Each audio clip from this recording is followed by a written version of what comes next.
explained that they wanted to pay for this, but the old man said he would not accept any money. The young couple got up early the next morning before their hosts had awakened.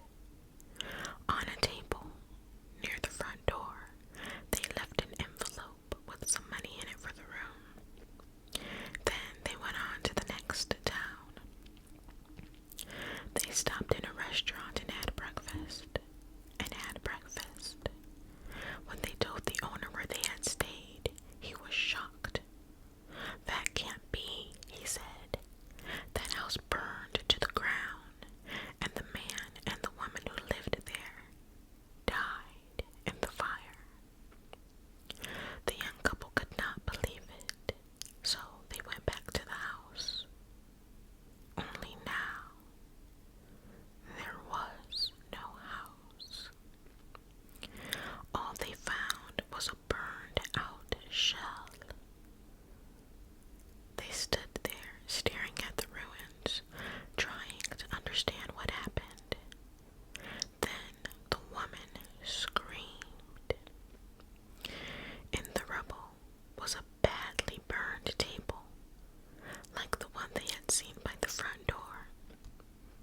And on that table was the envelope they had left that morning.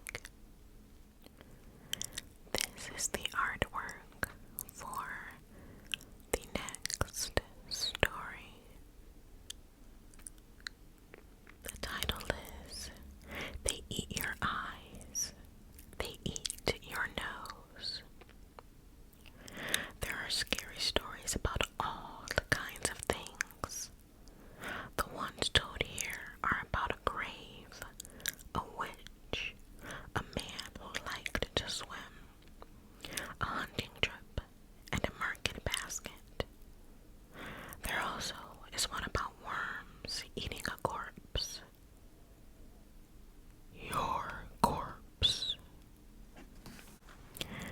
That was a short one. This is the next one. It is called The Hearse Song, and that is the picture there. The Hearse Song.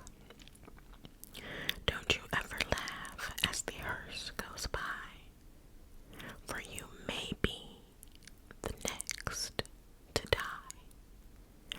They wrap you up in a big white sheet from your head down to your feet. They put you in a big black box and cover you up with dirt and rocks. All goes well for about a week. Then your coffin begins to leak. The worms crawl in and the worms crawl out.